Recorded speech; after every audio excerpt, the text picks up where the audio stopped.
तो चलिए दर्शकों, गुड मॉर्निंग भारत में आगे बढ़ेंगे और बात दिव्य भव्य महाकुंभ की करेंगे। दरअसल कुंभ को भव्य बनाने के लिए हजारों की संख्या में श्रमिक इस वक्त कुंभ मेला परिसर में जुटे हुए हैं और इन श्रमिकों का ध्यान योगी सरकार भी बाखूबी रख रही है। दरअसल इन श्रमिकों के रहने खाने के साथ साथ इन श्रमिकों के बच्चों की पढ़ाई की भी जिम्मेदारी इस वक्त सरकार ने ले रखी है ताकि श्रमिकों के बच्चों का भविष्य न बर्बाद हो। रिपोर्ट आपको दिखाते हैं।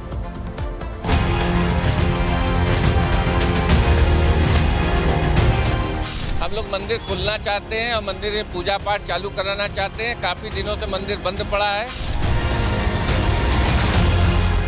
अगल बगल हिंदुओं के मकान जो है मुस्लिमों ने खरीद लिए, बीच में मंदिर है। पुलिस के पास आए हैं कि भाई उसको खुलवाने का प्रयास, हमने सीओ साहब को कहा तो सीओ साहब छुट्टी पे गई हैं। संभल की तरह ही काशी में भी एक मंदिर है जो 40 सालों से बंद पड़ा है। ये जो हम आपको तस्वीरें दिखा रहे हैं उसी मंदिर की तस्वीर है। देख लीजिए आप, मंदिर की क्या हालत हो चुकी है। मंदिर की ऐसी हालत इसलिए है क्योंकि ये मंदिर मुस्लिम बाहुल्य इलाके मदनपुरा में स्थित है। इसलिए मंदिर को करीब 40 साल पहले ताला लगा दिया गया था। लेकिन संभल में संभलेश्वर मंदिर गुलजार हुआ तो वाराणसी के हिंदू संगठन के लोग भी प्रशासन के सामने मांग उठाने लगे कि पुलिस वैसे ही मुस्तैदी दिखाए जैसे संभल प्रशासन दिखा रहा है और 40 साल से बंद पड़े मंदिर को खोल दिया जाए। ये मदनपुरा में गोल चौराहा है, वहीं पे तीर्थ है, वहीं पे मंदिर है। हम लोग मंदिर खुलना चाहते हैं और मंदिर में पूजा पाठ चालू कराना चाहते हैं। काफी दिनों से मंदिर बंद पड़ा है। अगल बगल हिंदुओं के मकान जो है मुस्लिमों ने खरीद लिए, बीच में मंदिर है। हिंदू संगठन के लोगों ने वाराणसी पुलिस के सामने मांग उठाई तो एक्शन भी शुरू हो गया। स्थानीय पुलिस तुरंत मौके पर पहुंची और सबसे पहले स्थानीय लोगों से मंदिर के बारे में जानकारी जुटाई और फिर स्थानीय लोगों से बातचीत करके मंदिर खोलने की कवायद शुरू कर दी। बताया जा रहा है कि कोई विवाद नहीं है, इसलिए मंदिर जल्द ही खोला जा सकता है। पुलिस के पास आए हैं कि भाई उसको खुलवाने का प्रयास, हमने सीओ साहब को कहा तो सीओ साहब छुट्टी पे गई हैं। उन्होंने थाने पे कहा है, हम थाने पे भी आए, मौके पे भी गए थे। मुस्लिम भाई भी लोग जो हैं वो विरोध तो इस बात का कर ही नहीं रहे, कोई विवाद है नहीं। वो भी चाहते हैं मंदिर है, मंदिर की पूजा पाठ हो। मंदिर कब खुलेगा इसके बारे में प्रशासन की तरफ से कोई बयान तो सामने नहीं आया है, लेकिन 40 साल से मंदिर को बंद करने की जो बात सामने आ रही है उससे एक बात तो तय है कि संभल की तरह ही काशी में भी कौमी एकता का कत्लेआम आज से 40 साल पहले ही शुरू हो गया था। मंदिर में ताला जड़ दिया गया था। लोग तो दबी जुबान ये भी कह रहे हैं कि मोदी योगी के हाथ में सत्ता की कमान है, इसलिए सनातन का वैभव लौट रहा है। Bureau report, Republic Bharat. समर्थक एनडीपी नेता जगमीत ने सीधे और स्पष्ट शब्दों में कनाडाई पीएम से इस्तीफा मांगा है। Today I'm calling on Justin Trudeau to resign. He has to go. Right now Canadians are struggling with the cost of living. I hear it everywhere I go. People cannot find a home that they can afford. They can't buy their groceries. And on top of that, we have Trump threatening tariffs at 25%, which put hundreds and thousands of Canadian jobs at risk. And instead of focusing on these issues, Justin Trudeau and the Liberals are focused on themselves. They're fighting themselves instead of fighting for Canadians. And for that reason, today I'm calling on Justin Trudeau to resign. He has to go. Trudeau इस वक्त सबसे बड़े संकट से जूझ रहे हैं।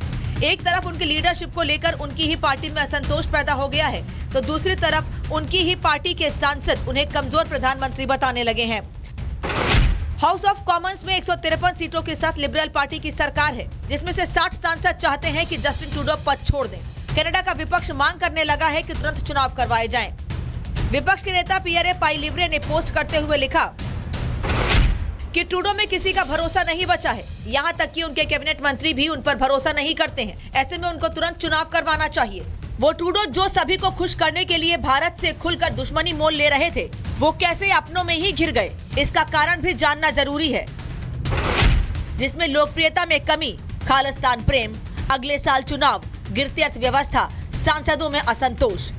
अपनों के बाड़ों का शिकार हो रहे जस्टिन ट्रूडो पहले ही गर्त में जाती अर्थव्यवस्था से परेशान थे। इस बीच अमेरिका में कनाडा के इंपोर्ट पर 25% टैरिफ लगाने की ट्रंप की वार्निंग ने उन्हें और परेशान कर दिया है। Bureau report, Republic Bharat.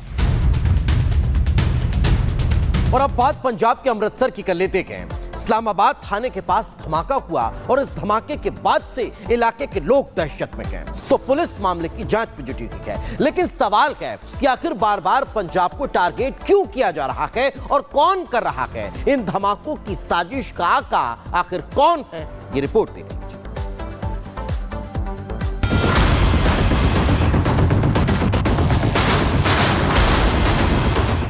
Amritsar में धमाका, दहशत में लोग।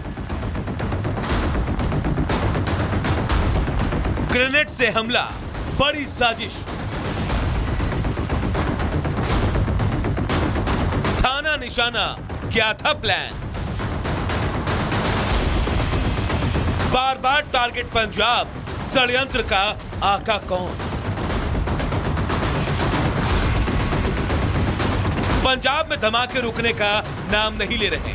इस बार टारगेट पर अमृतसर था। धमाका इतना तेज कि हड़कंप मच गया, लोग दहशत में आ गए। पुलिस स्टेशन के पास धमाका, उसके बाद आसपास के घरों में दीवारों पर दरार और टूटे टाइल्स बताने के लिए काफी है कि विस्फोट कितना जबरदस्त रहा होगा।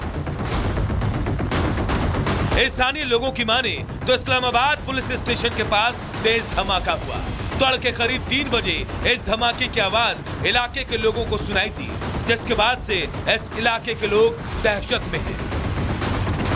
हाँ जी, ते बहुत तेज आवाज ही। अच्छा, ऐसा लगा जिਵੇਂ कोई चीज देख के कांच टूटा ਹੁੰਦਾ। अच्छा, इस तरह आवाज काफी तेज थी। पता लगा कितने आदमी आई दोनों ऊपर है, बच्चे ऊपर। इतनी आवाज आई पर बाहर नहीं देखा किसी। समा किन्ने का टाइम किन्ने का 3 बजे होया है, क्योंकि मैं उठ के टाइम चेक किया।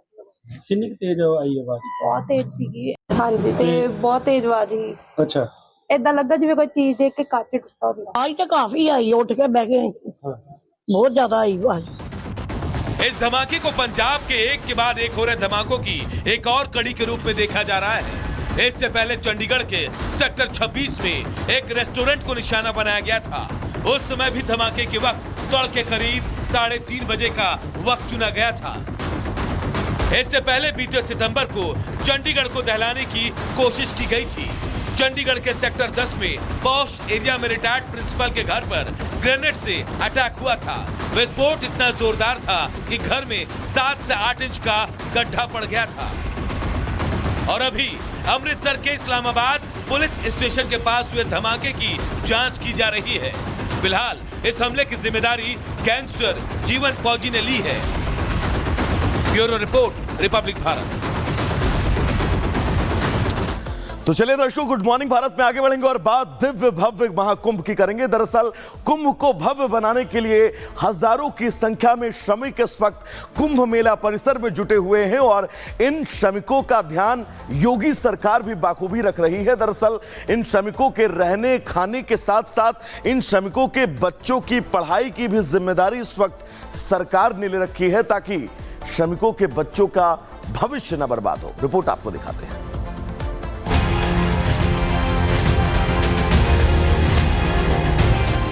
हम लोग मंदिर खुलना चाहते हैं और मंदिर में पूजा पाठ चालू कराना चाहते हैं। काफी दिनों से मंदिर बंद पड़ा है।